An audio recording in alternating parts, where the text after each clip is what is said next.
Luffy est un dieu. Si cette déclaration pouvait, il y a quelques années, provoquer une hilarité générale, elle est aujourd'hui bien réelle. Oui, Luffy est un dieu, plus précisément, il est l'incarnation d'une divinité solaire répondant au nom de Nika, le guerrier libérateur. Cette grande révélation a plongé One Piece dans une dimension totalement différente et n'a fait que conforter le sentiment de faim, se faisant ressentir depuis peu. Pourtant, si l'introduction de Nika dans l'histoire a eu un tel impact, nous ne savons toujours que très peu de choses sur cette entité aux origines bien mystérieuses. Cette vidéo que vous vous apprêtez à regarder est très particulière et je la considère même comme ma plus grosse théorie, que ce soit au niveau de la durée mais aussi dans son contenu. Dans celle-ci, vous découvrirez tout de Nika, toutes mes théories à son sujet mais aussi au sujet de Luffy et Joy Boy. C'est pour cette raison que la vidéo sera divisée en 3 parties distinctes. La première concerne Nika, un grand récapitulatif des origines et de l'histoire de Nika, son rôle mais aussi les références utilisées par Oda dans son écriture. La deuxième nous plonge vraiment au cœur de la théorie, le lien qui unit Joy Boy à Nika, la place centrale que tiennent les histoires fictives au sein de One Piece et la création du fruit du démon, du dieu soleil.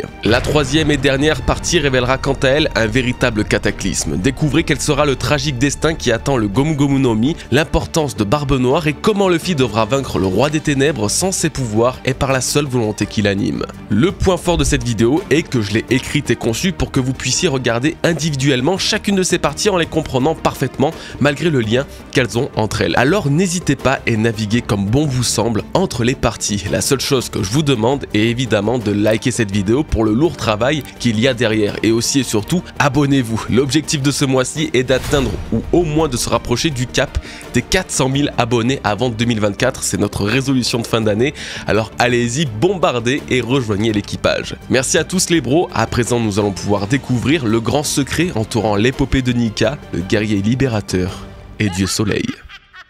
La toute première mention officielle du dieu soleil Nika a été faite dans le chapitre 1018 par Uzu qui affrontait Jinbei.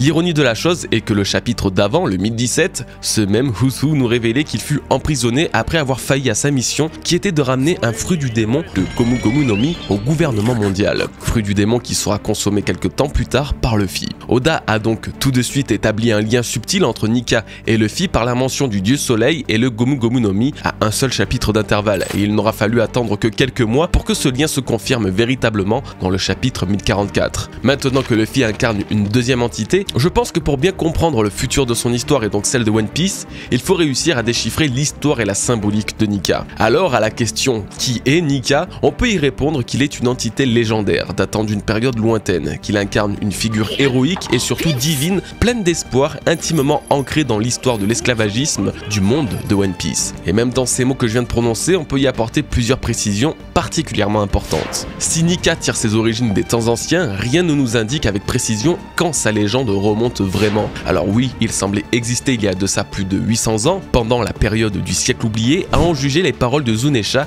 ayant perçu les tambours de la libération lorsque Luffy a revêtu la forme du dieu solaire. Mais Vegapunk a également apporté une précision sur Nika et sur son nom qui a été rayé de l'histoire. Il n'est fait mention de lui que dans les écrits antiques. Plus encore et toujours en se basant sur ses écrits, Vegapunk dit que Nika est le guerrier libérateur. Tant que les gens auront besoin de lui, jamais il ne disparaîtra. Si vous n'avez pas compris le sens caché derrière cette phrase du scientifique, il explique tout simplement que Nika faisait partie de la mythologie de One Piece à l'époque du siècle oublié et plus loin encore. Nika était déjà un dieu, Nika était déjà prié et Nika venait déjà en aide aux gens. Il y a donc de grandes chances qu'il soit vieux non pas de plusieurs centaines d'années mais plusieurs milliers. Pour en venir au second point de la figure héroïque et divine incarnée par Nika, jusqu'à encore très récemment dans le flashback de Kuma, il est décrit comme un être libérateur et même miraculeux. Ce n'est qu'en le priant qu'il n'apparaîtra, car ce n'est que quand les gens sont dans le besoin que son existence a du sens. On dit de Nika qu'il donne le sourire aux gens, qu'il libère des tourments. Cette entité n'a de raison d'apparaître et de vivre que dans les pires moments du monde et de l'humanité, et ça c'est très important à prendre en compte pour le reste de cette théorie, ne l'oubliez pas. Et pour finir, il est totalement relié aux prisonniers et aux esclaves, à l'image de l'être vivant asservi et en captivité, opprimé et dépendant. C'est concrètement le sujet principal de One Piece, c'est le mal ultime qui doit être guéri et qui ne l'a toujours pas été. Dans les dizaines de pays que Luffy a visités,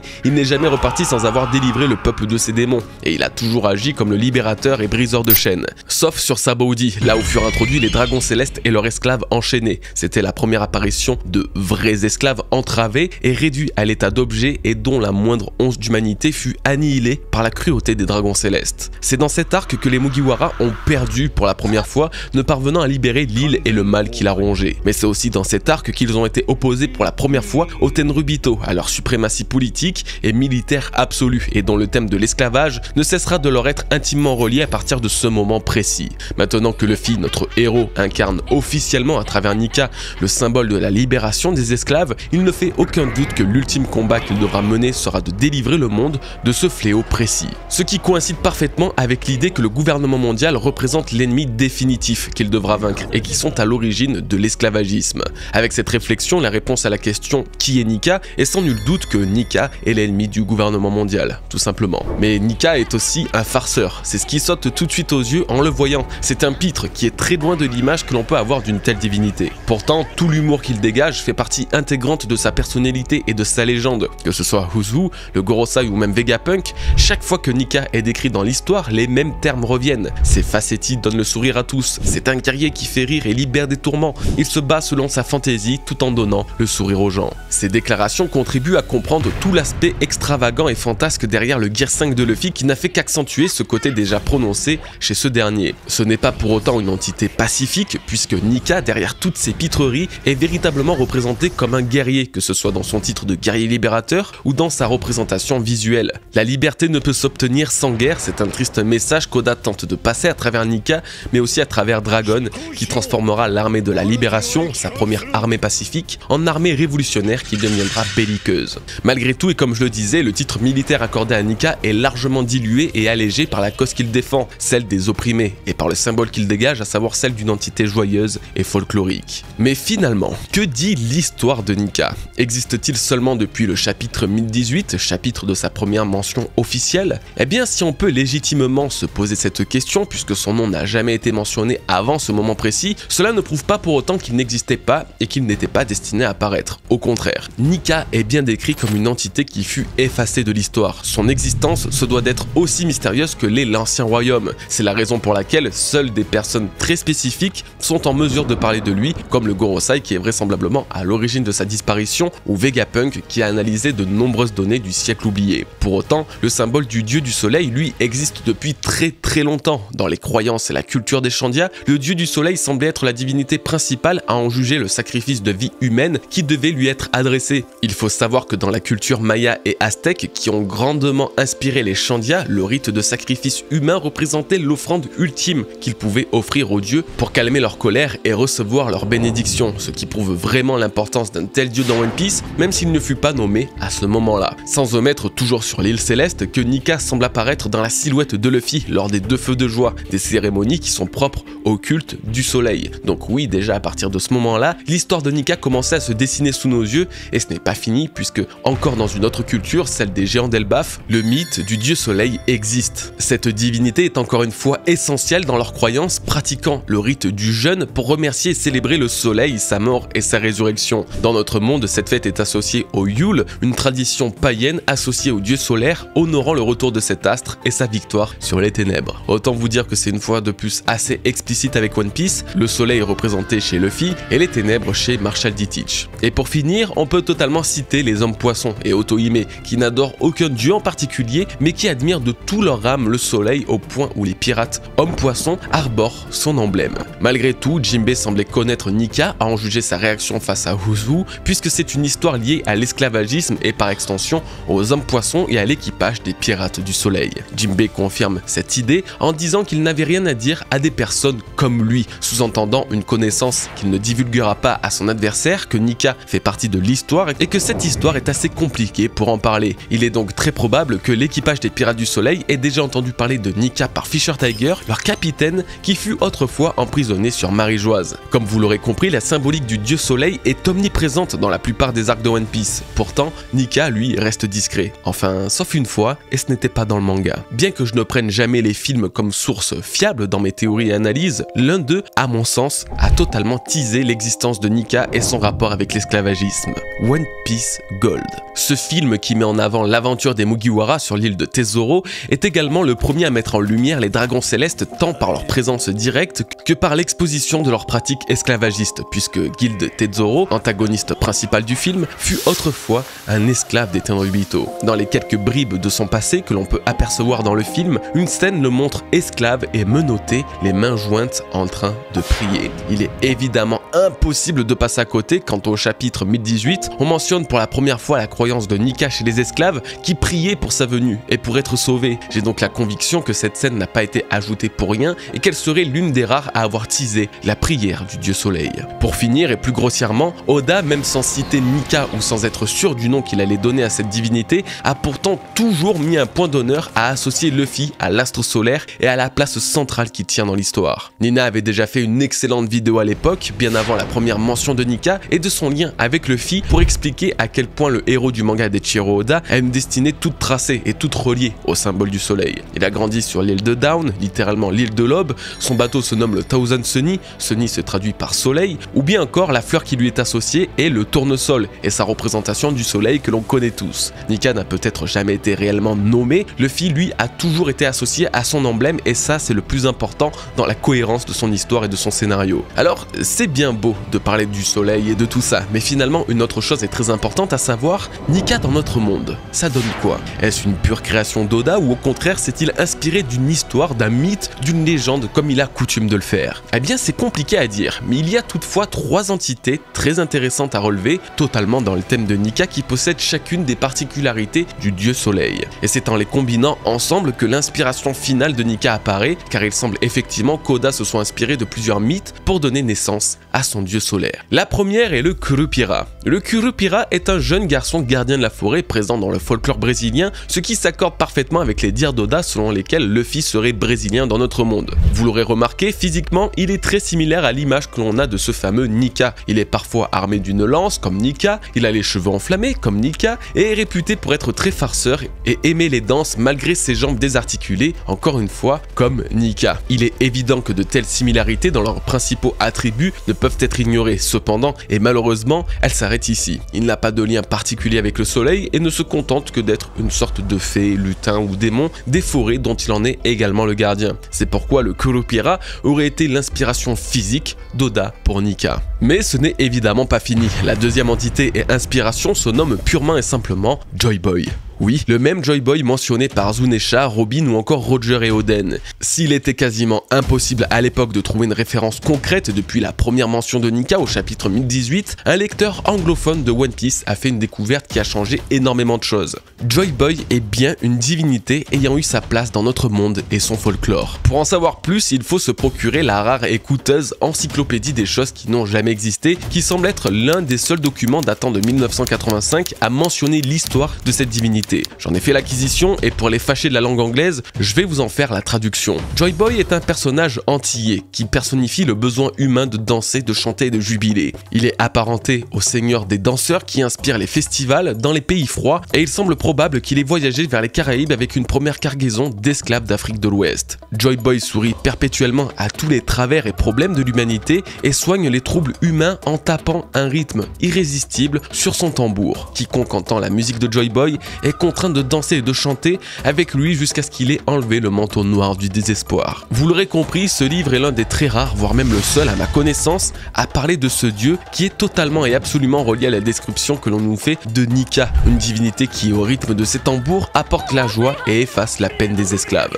Cette découverte nous permet de totalement assimiler le Joy Boy du manga, attendu par Roger et reconnu par Zunesha, au rôle de Nika qui est de libérer les esclaves au rythme de son cœur résonnant tel un tambour. C'est indéniablement une grande découverte qui nous permet de prendre conscience qu'Oda va bel et bien très loin dans la mythologie et que ses connaissances ne se limitent pas qu'à la surface visible de cet iceberg de légendes et de folklore. À présent que l'inspiration pour l'apparence physique et la personnalité de Nika a été trouvée, il ne reste plus qu'à découvrir l'origine de son nom. Oda n'a pas choisi le nom de Nika par hasard, pas avec tout ce qu'on a vu depuis le début de cette vidéo. Et ça tombe bien puisque si Nika n'est pas un mot ou un nom très commun, vous allez voir qu'il n'en reste pas moins très bien choisi pour le dieu du soleil. La première référence référence tirait son inspiration de Nike, la déesse grecque de la victoire. En grec ancien, Nika signifie également victoire et symbolise un événement historique ayant eu lieu en 532 à Constantinople, portant le nom de la révolte Nika menée par un peuple se rebellant contre l'empereur. Événement qui n'est pas sans rappeler la révolution que les protagonistes pourraient porter contre les dieux du monde, les Tenryubito.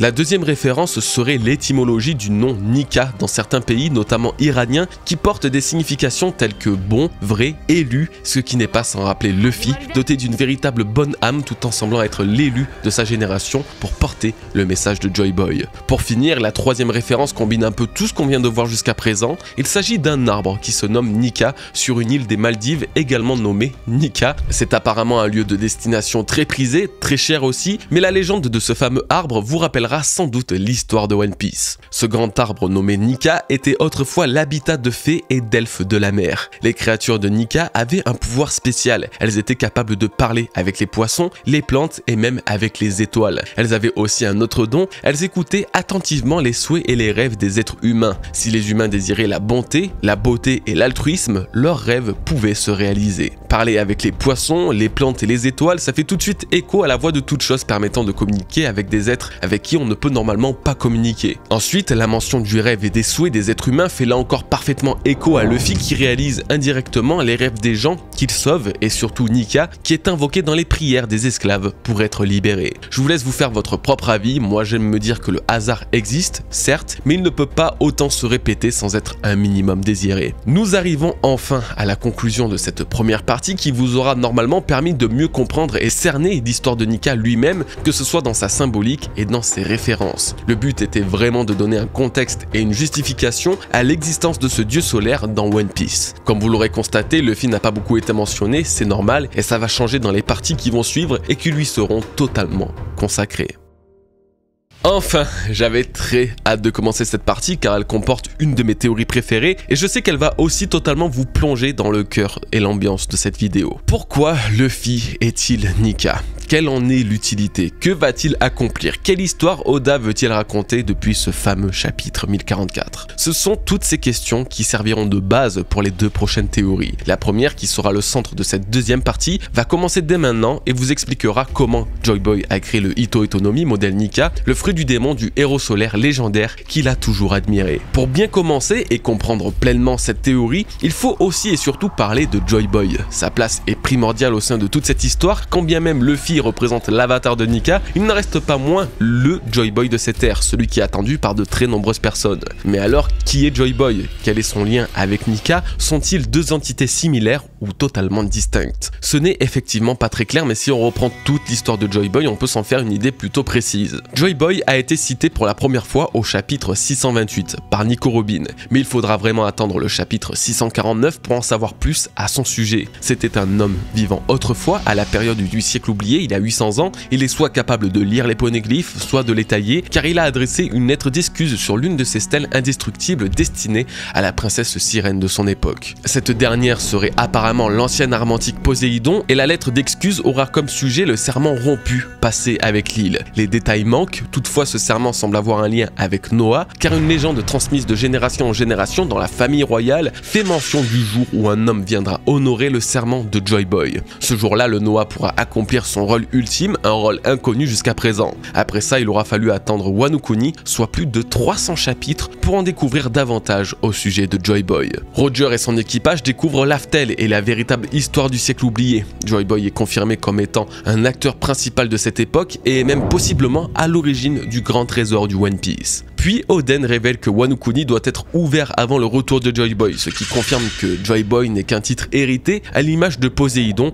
le nom de l'ancienne sirène, avant que Shirahoshi reçoive ses pouvoirs. Enfin, Oden déclare que cette personne attendue par le monde entier réapparaîtra dans 20 ans, 800 ans après sa disparition. Toki quant à elle a voyagé depuis 800 ans jusqu'à l'époque d'Oden à la recherche du jour où le monde sera renversé. Ce jour est assimilé à une personne en particulier qui défiera le monde et le changera. C'est Barbe Blanche qui en aura apparaît pour la première fois sur Marineford au chapitre 576, qui est aussi le chapitre de sa mort. Un jour, avec le poids de toutes ces générations, un homme viendra défier ce monde. Vivez dans la peur de cette grande bataille qui engloutira le monde entier. Quand quelqu'un trouvera enfin ce trésor, le monde sera surpris, le One Piece existe. Avec le recul et avec les chapitres qui sont passés, nous pouvons alors comprendre que Barbe Blanche mentionnait déjà Joy Boy à ce moment-là de l'histoire. Une légende sans doute transmise par Roger lors de leur dernière rencontre. Pour finir avec Joy Boy et ses mentions, au chapitre 1014, après avoir vaincu Luffy, Kaido se rend à l'évidence que lui aussi n'a pu devenir Joy Boy, confirmant alors que ce nom est un titre hérité. Kaido s'étonne des dires de King qui voit en lui Joy Boy et que le monde que l'empereur est en train de créer est conforme à ses attentes. Cette scène confirme que la légende de Joy Boy n'est pas propre qu'aux hommes poissons,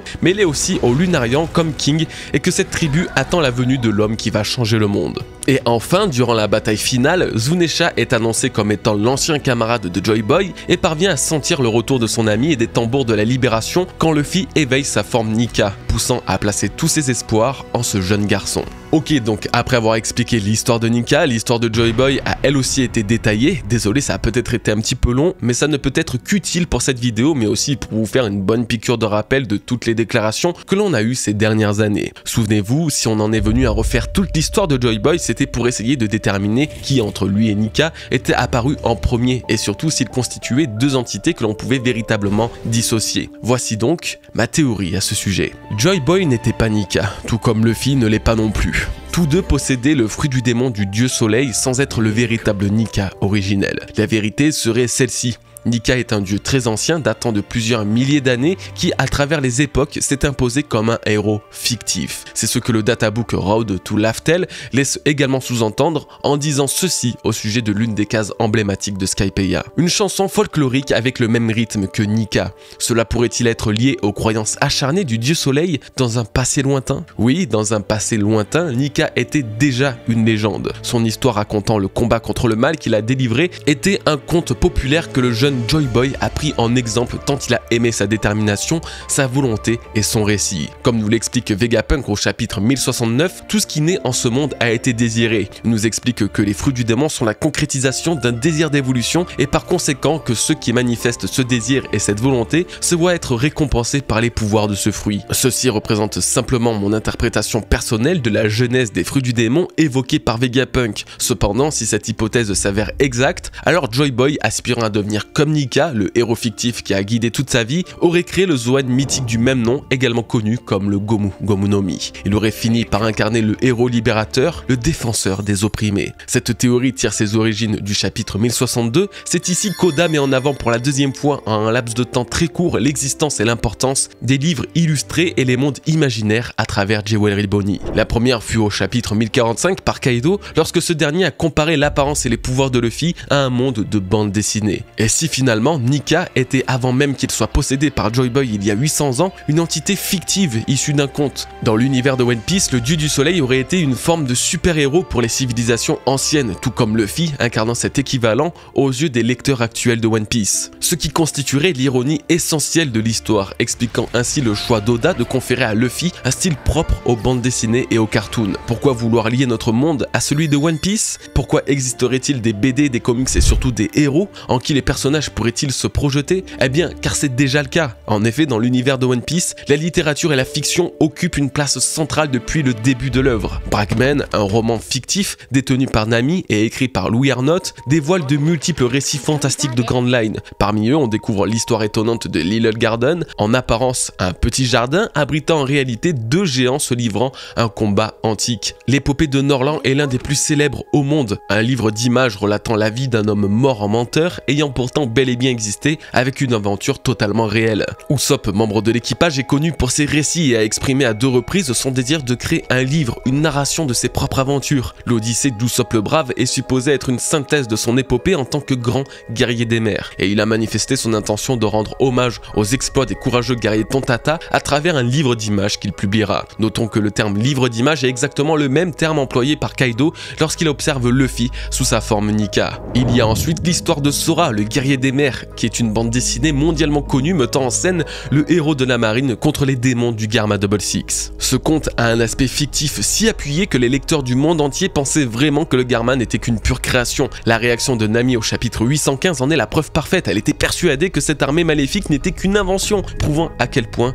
une chose pourtant bien réelle peut être considérée comme un mythe ou une légende fictive, seulement grâce ou à cause d'une bande dessinée. Et pour conclure, bien sûr, il y a Laftel. Dans le chapitre 967, nous avons eu un aperçu de la réaction de Roger en découvrant l'histoire laissée par Joy Boy, un récit si amusant qu'ils ont rebaptisé l'île finale qui n'a plus été visitée depuis 800 ans, le conte du rire. Le point commun entre toutes ces histoires est que malgré leur caractère fictif, elles sont bien réelles. Norland a bien trouvé la cité d'or, le Garma existe bel et bien, Little Garden est bien gardé par des géants, mais également elles sont toutes reliées à l'aventure de nos héros. Elles sont porteuses de légendes qu'ils finissent par découvrir de leurs propres yeux. C'est la raison pour laquelle Nika serait lui aussi une légende venant d'une œuvre fictive. Après avoir éveillé sa forme, Luffy a adopté des mimiques de BD plus prononcées que jamais. Les gens voient en lui une apparence tout droit sortie des livres d'images. Nika fait rire les gens car Nika vient d'une histoire drôle. Il est non seulement le dieu du soleil mais aussi le héros d'un livre qui existait autrefois. Ce livre, cette histoire, c'est ce qu'aurait découvert Roger sur la dernière île,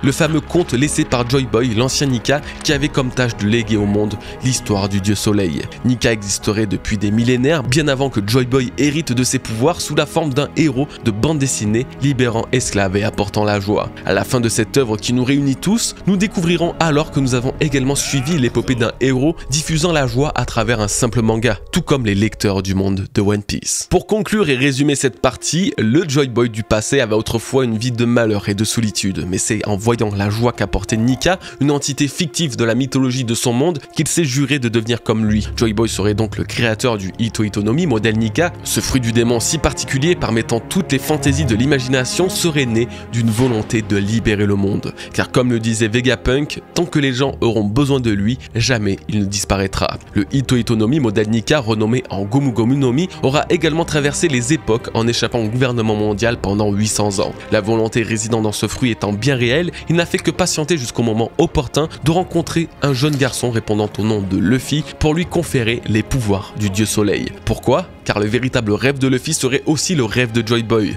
Nous avons pu découvrir récemment que le héros de toute cette histoire cache un rêve encore bien différent que celui de devenir roi des pirates. C'est de par ce désir et cette ambition que le fruit de Nika est venu à lui tout en étant aidé par Shanks qui s'est vu attribuer la mission de sauver le Gomu Gomu no Mi du gouvernement. Alors oui, Nika reviendra éternellement, peu importe les époques, car il existera toujours un jeune garçon quelque part dans le monde qui aura le même rêve que Joy Boy, le même rêve que Luffy.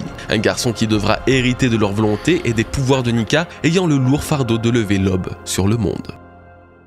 Ok, nous sommes désormais à la troisième et ultime partie de cette vidéo. Celle-ci sera beaucoup moins joyeuse que les autres car la finalité de ma théorie représente ce qu'on peut qualifier de véritable drame. Découvrez comment et pourquoi le fruit du démon de Nika, que l'on va sobrement nommer Gomu Gomu no Mi pour le reste de cette vidéo, disparaîtra et comment Luffy perdra ses pouvoirs. Celui qui sera à l'origine de cette conclusion épique n'est nul autre que Marshall D. Teach, aussi surnommé Barbe Noire. Tout commence au chapitre 440. C'est ici, sur Banaro, que l'affrontement qui va changer la face du monde va avoir lieu. Ace contre Teach, deux anciens Nakama de l'équipage du grand Edward Newgate. Ce chapitre et le 441 ont mis en avant les pouvoirs déjà bien connus du Mera Mera no Mi d'Ace, le Logia du feu, mais aussi et surtout celui du Yami Yami no Mi de Teach, le fruit des ténèbres. Un fruit qui est, selon ses dires, le plus puissant mais aussi le plus démoniaque de l'histoire des fruits du démon. Ce pouvoir est particulièrement important, déjà car il est possédé par l'un des antagonistes principaux de One Piece, mais surtout car Teach a dédié sa vie à le rechercher. Parmi toute la liste des fruits du démon qui existent dans le monde, parmi tous les pouvoirs accordant une puissance phénoménale, c'est le Yami Yami no Mi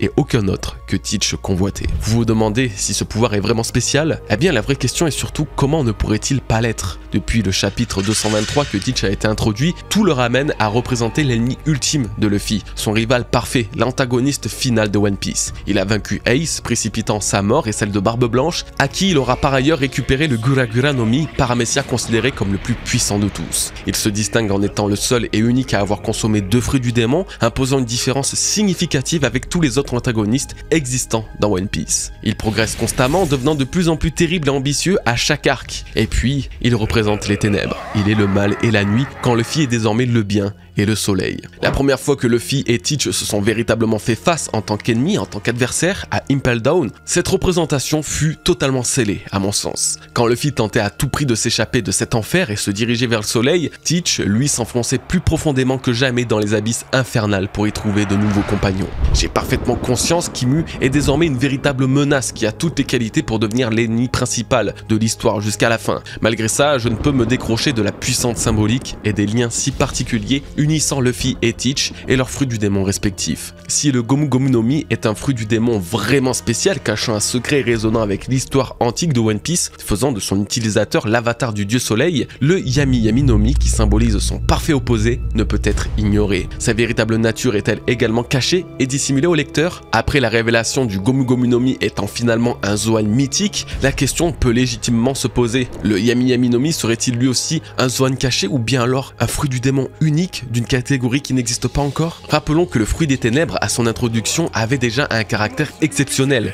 C'est un Logia, mais contrairement à tous les autres Logia, il n'est pas intangible. Au contraire, il rend Teach encore plus sensible à toute forme d'attaque et de blessure, ce qui est absolument unique. Toujours pour le comparer aux autres Logia, contrairement aux fruits du démon de cette catégorie, les ténèbres ne représentent à proprement parler ni un élément, ni une énergie, mais plutôt un concept. C'est une manière totalement abstraite que l'on peut ni réellement voir ni toucher, qui n'a aucun véritable rôle dans notre monde, si ce n'est dans la mythologie avec par exemple Ereb, divinité primordiale grecque personnifiant les ténèbres. Finalement, c'est Barbe Noire lui-même qui en parle le mieux. Comme il le dit à Ace en révélant son fruit du démon pour la première fois, ce pouvoir l'a choisi. Il a fait de lui l'être le plus puissant du monde et ce pouvoir est différent de ceux des Logia. Ces trois déclarations peuvent totalement être assimilées à un Zoan mythique. Quand il dit que ce pouvoir l'a choisi, c'est un écho parfait aux paroles du Gorosei au chapitre 1044 révélant que les Zoan ont une volonté propre et que c'est cette volonté qui a permis au Gomu Gomu no Mi de leur échapper pendant si longtemps. Cette volonté aurait donc conduit le Yami Yami no Mi à Teach. Pas seulement,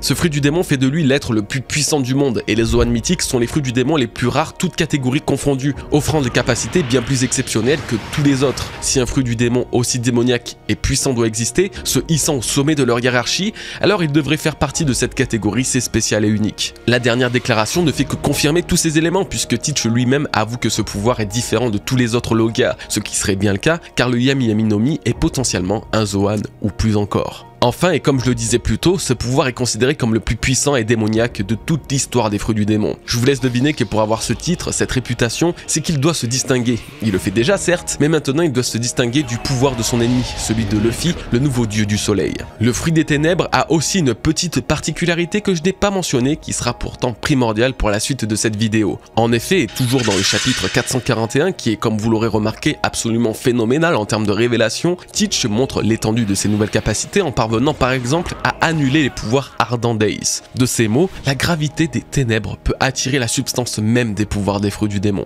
Encore de ses propres mots, mes ténèbres sont capables de drainer les pouvoirs des possesseurs de fruits du démon. Tel le granit marin au contact des ténèbres de Barbe Noire, les utilisateurs de ces pouvoirs démoniaques perdent leur capacité et redeviennent de simples humains. Vous l'aurez alors compris, le Yami Yami no Mi est tellement haut dans la hiérarchie des fruits du démon qu'il parvient à littéralement les annuler, les nullifier. J'espère être parvenu à davantage vous faire réaliser les prouesses que permet ce fruit. J'ai sans doute également réussi à vous faire deviner que c'est grâce à lui, c'est grâce à ce pouvoir que Teach est parvenu à extraire le Gura Gura no Mi de Barbe Blanche. L'entendre dire « mes ténèbres sont capables de drainer les pouvoirs des possesseurs de fruits du démon » est sûrement un argument suffisant. La chasse aux fruits du démon dans laquelle s'est lancé Barbe Noire et son équipage témoigne d'une parfaite maîtrise du processus d'extraction des pouvoirs démoniaques. Cette capacité lui viendrait de son propre fruit du démon, on ne sait ni comment ni vraiment pourquoi, mais s'il devait exister le roi des fruits du démon, ce serait celui-ci. Vous devez vous demander pourquoi j'ai pris tant de temps à développer Teach dans une vidéo qui concerne Nika et Luffy. Car Teach serait celui qui scellera le destin du Zoan, du dieu solaire, et vous allez découvrir tout ça dès maintenant. Le dieu du soleil vit à travers le Zoan mythique portant son nom. Pourtant, il va devoir très bientôt affronter la noirceur de la nuit, celui qui manipule l'essence même des fruits du démon. Que se produira-t-il lorsque les ténèbres affronteront la lumière? C'est une histoire qui est pour moi toute tracée, en particulier depuis la révélation du véritable fruit du démon de Luffy. Tout en laissant Luffy en vie, Teach parviendra à lui retirer son fruit du démon grâce à ses pouvoirs et l'éveil de son Yami Yami no Mi. C'est en étant démuni du Gomu Gomu no Mi que le futur roi des pirates devra malgré tout vaincre l'adversaire qui lui fait face et mener à bien la prophétie de l'aube. Pour vous expliquer cette ultime partie partie, je dois vous présenter les 3 sujets que je considère comme les plus importants de cette théorie, avec la symbolique du soleil et des ténèbres, on verra à quel point c'est un thème important dans les mythes de notre monde et pourquoi Oda va s'en inspirer, la destruction du Gomu Gomu no Mi par Teach, comment il va s'y prendre, comment ça a déjà été teasé, et surtout pourquoi le Yami Yami no Mi lui permettra vraiment une telle prouesse, et pour finir, le combat final. Luffy devra vaincre Teach avec ou sans fruit du démon. Par quel moyen? Eh bien ça sera la conclusion de cette partie et donc de cette vidéo. Commençons par la symbolique du soleil et des ténèbres qui est bien trop importante pour ne pas être mentionnée.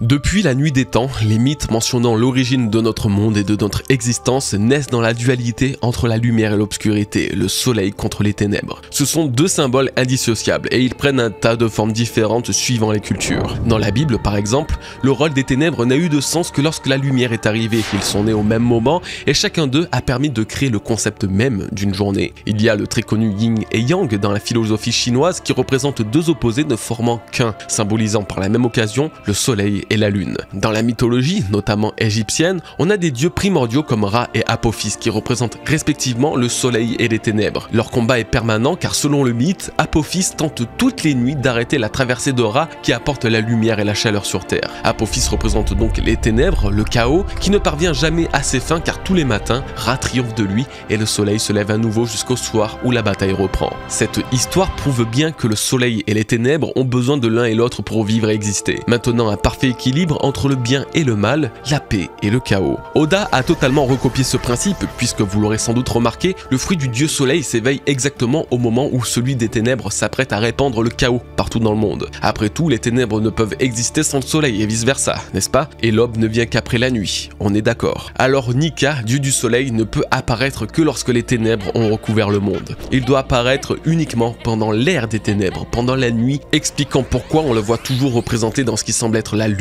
et non le soleil. Nika réapparaît quand le monde sombre dans les ténèbres, chose qui s'apprête à se passer avec Barbe Noire et la terrible montée en puissance de son fruit du démon. Ce dernier l'a bien dit, c'est son ère, l'ère du possible dieu obscur contre le dieu lumineux. Cette dualité a d'ailleurs été mentionnée par Barbe Noire lui-même lors de son ultime affrontement contre Ace. Je cite, le soleil contre les ténèbres, il n'y aura qu'un seul vainqueur. Si cette case a bientôt 17 ans, elle n'en reste pas moins totalement d'actualité et pourrait parfaitement être réutilisée dans le combat opposant Luffy à Teach. Il y a 17 ans, les ténèbres l'ont emporté sur le soleil, la prochaine fois, ça sera différent.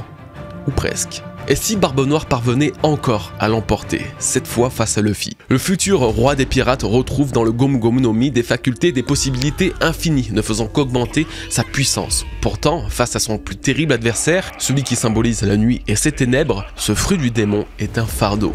Comme le disait Teach, Logia, Zoan, Paramecia, peu importe, ceux qui ont le malheur d'être trop sûrs de leur capacité se retrouvent complètement démunis face à moi. Ça peut paraître arrogant de sa part, mais il a parfaitement raison. Que ce soit le feu du Mera Mera no Mi, ou même les tremblements du terrifiant Gura Gura no Mi, tous ces pouvoirs se retrouvent inutiles et annulés face aux ténèbres de Teach. En quoi Luffy sera-t-il mieux protégé? Comment pourra-t-il contrer la suprématie absolue que le Yami Yami no Mi a sur les autres fruits du démon? La réponse est simple, il ne pourra pas. Si Teach ne peut empêcher Luffy d'utiliser la liberté accordée par l'éveil de son fruit pour augmenter sa puissance, Luffy ne peut lui-même pas contrer la principale caractéristique du Yami Yami no Mi, qui est sa capacité à agir sur les pouvoirs des fruits du démon. Face à Ace, face à Hancock ou même face à Luffy lui-même, le simple fait de toucher son adversaire permet à Teach d'annuler leur aptitude. Mais je soupçonne cette technique d'avoir un niveau encore plus élevé, d'avoir une utilisation différente et plus poussée que ces 3 exemples. Comme nous l'avons vu plus tôt, Teach est capable d'extraire les fruits du démon de ses adversaires, ce qui lui vaut le titre de chasseur de fruits du démon.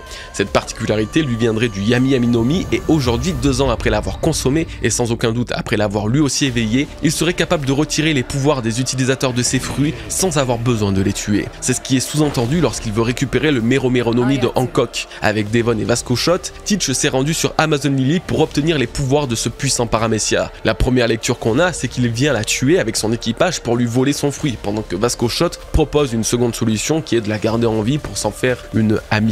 Or, à mon sens, ce passage peut avoir une deuxième lecture et signification plus profonde lorsqu'on l'analyse. En effet, il semblerait que peu importe si Devon veut la tuer ou Vasco Shot la garder en vie, Teach, lui, veut récupérer son fruit du démon et n'émet aucune fatalité à son destin, suggérant ainsi que comme tous les autres personnages de One Piece avec les années écoulées, ce dernier aurait à son tour éveillé son fruit du démon et développé une technique lui permettant d'extraire les fruits du démon de ses adversaires sans avoir besoin de les tuer, comme il a dû le faire face à Barbe Blanche sur Marineford. Plus encore, il pourrait atteindre un tel point de maîtrise de ces ténèbres que quiconque entrant en contact avec, autour de lui, verrait son fruit du démon être drainé et absorbé par Teach. Un scénario étonnamment semblable à Moria et son Kage no Mi qui extrait une portion du pouvoir de ses adversaires en récoltant leur ombre et qui, dans sa forme ultime, les ombres d'Asgard, les rappelle à lui pour les absorber, acquérant ainsi la puissance de 1000 ombres supplémentaires. Ce parallèle n'est évidemment pas le fruit du hasard, la frontière entre les ombres et les ténèbres est très fine, voire inexistante.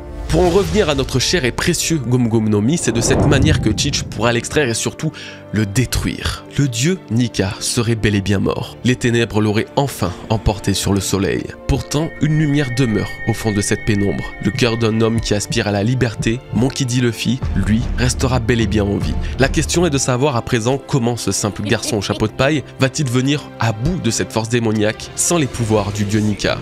Pour apporter un début de réponse, il va falloir revenir à la jeunesse de cette théorie, la clé m'ayant permis d'acheminer tout ce scénario qui paraissait pourtant improbable. Le chapitre 1047. Amuse-toi tant que tu veux, mais garde bien ceci à l'esprit. Jamais les pouvoirs ne domineront le monde. Roger n'en possédait pas lui, preuve que les choses sont bien faites, car rien ne surpasse le Haki. Ce sont les mots de Kaido, utilisateur d'un Zoan mythique, père d'une utilisatrice de Zoan mythique, et capitaine d'un équipage composé exclusivement de Zoan antiques. Pourtant, l'ironie de la chose veut que ce soit lui-même qui déclare que tous ses pouvoirs ne sont que futilité face à la vraie puissance qui compte, le Haki. Luffy pourrait perdre son fruit du démon, cela ne changerait en réalité strictement rien, car seul le Haki compte. Ce pouvoir est le plus pur, mais aussi la plus grande source de puissance qu'il est possible d'obtenir. Car contrairement au fruit du démon, le Haki se mesure à la détermination de son utilisateur. Il se mesure à sa volonté, à l'ambition qui anime chaque être vivant, et c'est précisément la seule et unique chose qui compte. Les pouvoirs démoniaques, bien qu'absolument terrifiants, ne sont que futiles face à la véritable volonté de l'emporter. C'est ce qui fera la différence entre Luffy et Teach pendant leur affrontement. Dans le scénario où notre futur roi des pirates perd effectivement les pouvoirs de Nika, alors c'est à ce moment-là qu'il deviendra le plus puissant. Car la seule force qui lui permettra de combattre son adversaire, de sauver ses amis et peut-être même le monde, ça sera la sienne, ça sera sa propre force, son propre Haki. Le pouvoir de Luffy s'est révélé être un catalyseur, une coquille le guidant tout au long de ce voyage, le conduisant aujourd'hui à déployer ses ailes, gagnant ainsi une liberté façonnée uniquement par sa propre volonté et non plus par celle d'un dieu. Sa volonté a toujours transcendé One Piece et l'a toujours élevé au-dessus des autres, quel que soit l'obstacle qui se dressait devant lui, et le surmonter avec une force et une détermination sans faille. Son combat contre Teach serait l'ultime épreuve de son ambition et de sa capacité à emporter la victoire sans aucun artifice ou pouvoir divin. Finalement, la volonté d'un de ses dix l'emportera pour lever l'aube sur l'obscurité qui dominait jusque-là l'histoire du monde. Plus qu'un simple affrontement, il aura permis de distiller la théorie de Vegapunk selon laquelle les fruits du démon auraient été créés dans le but de concrétiser les rêves humains. Or, Luffy démontrera au contraire qu'un simple homme, sans aucun artifice, a réussi à réaliser le rêve de toute une humanité, grâce à une détermination sans faille qui a fait naître en lui le plus grand pouvoir de ce monde, le Haki. Et peut-être que lui aussi deviendra la source d'une nouvelle volonté qui sera héritée dans le futur des siècles après son existence. Il remplacera le symbole de Joy Boy et incarnera la victoire sur les ténèbres, la liberté ultime qui le fait tant rêver. C'est la fin de cette vidéo les bros, et j'espère de tout cœur que vous avez passé un bon moment en ma compagnie. J'espère que vous avez ressenti l'amour et la passion que j'avais à revendre dans cette vidéo. C'était évidemment pas facile, hein, mais je voulais absolument terminer cette année en beauté avec ce qui est ma plus grande théorie, autant dans la durée que dans les sujets abordés. J'en ai encore quelques-uns en réserve, je vous en parlerai plus dans mon prochain live Twitch, donc allez me rejoindre là-bas également. Je vous invite bien sûr à exploser les likes, plus que jamais même, et à vous abonner, là aussi plus que jamais, car ce qui arrive prochainement n'est nul autre que l'iceberg de One Piece, 2e édition. Oui, on va vraiment la terminer en beauté cette année. Merci à tous pour votre soutien, merci à tous pour cette année, prenez soin de vous et de vos proches, Peace les bros.